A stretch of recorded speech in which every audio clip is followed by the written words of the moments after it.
How the Rhinoceros Got His Skin, written by Rudyard Kipling, illustrated by Tim Raglan.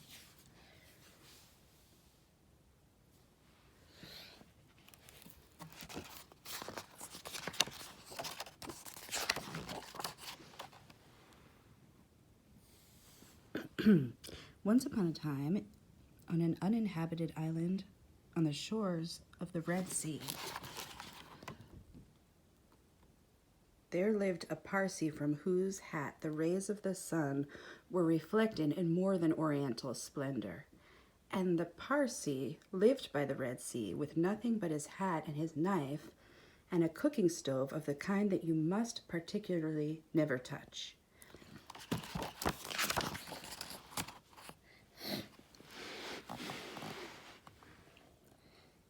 And one day he took flour and water and currants and plums and sugar and things and made himself one cake which was 2 feet across and 3 feet thick. It was indeed a superior comestible.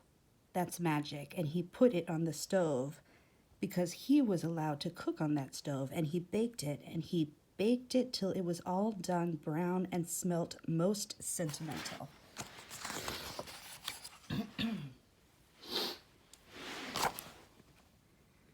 But just as he was going to eat it, there came down to the beach from the altogether uninhabited interior one rhinoceros with a horn on his nose, 2 piggy eyes, and few manners. In those days, the rhinoceros's skin fitted him quite tight.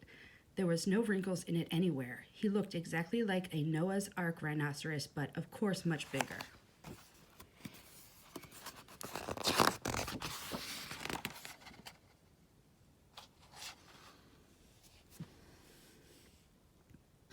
All the same, he had no manners then, and he had no manners now, and he never will have any manners. He said, "How?"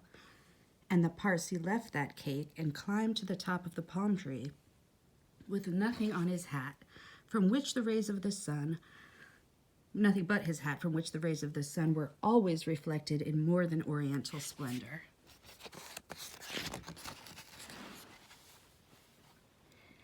And the rhinoceros upset the oil stove with his nose, and the cake rolled in the sand, and he spiked that cake on the horn of his nose, and he ate it, and he went away, waving his tail, to the desolate and exclusively uninhabited interior, which abuts on the island of Mazandaran, Socotra, and the promontories of the larger equinox.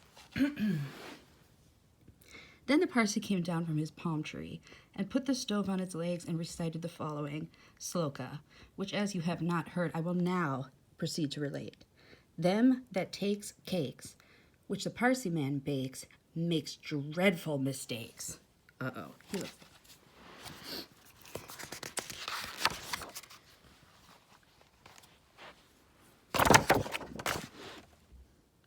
And there was a great deal more in that than you would think, because 5 weeks later there was a heat wave in the Red Sea, and everybody took off all the clothes they had.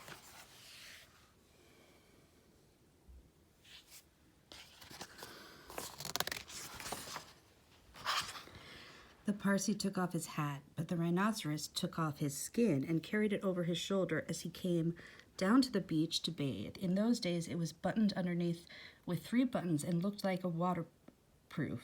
He had nothing whatever about the Parsee's cake, because he had eaten it all, and he never had any manners, then, since, or henceforward. He waddled straight into the water and blew bubbles through his nose, leaving his skin on the beach.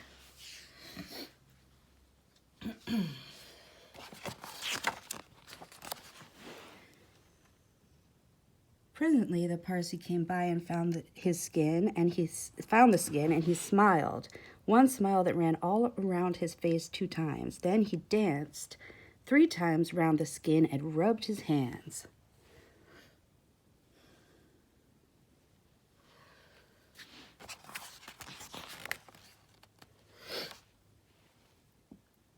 Then he went to his camp and filled his hat with cake crumbs. For the Parsee never ate anything but cake and never swept out his camp. He took that skin and he shook that skin and he scrubbed that skin and he rubbed that skin just as full of old, dry, stale, tickly cake crumbs and some burned currants as ever it could possibly hold.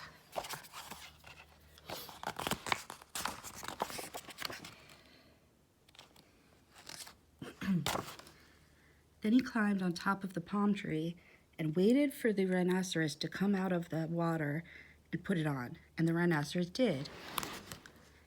He buttoned it up with the 3 buttons, and it tickled like cake crumbs in bed. Then he wanted to scratch, but that made it worse, and then he lay down in the sand and rolled and rolled and rolled. And every time he rolled, the cake crumbs tickled him worse and worse and worse.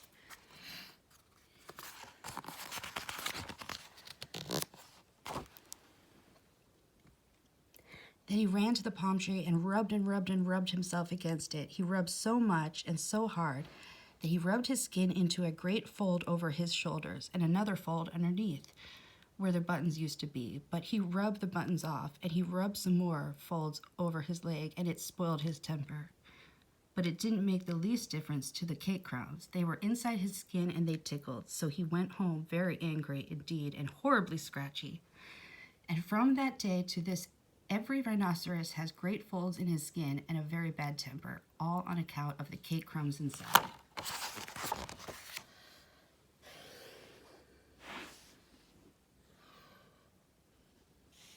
But the parson came down from his palm tree wearing his hat, from which the rays of the sun were reflected in more than oriental splendor, packed up his cooking stove, and went away in the direction of Orotavo, Amygdala, and the upland meadows of the Anantarivo and the marshes of Sonaput. The end.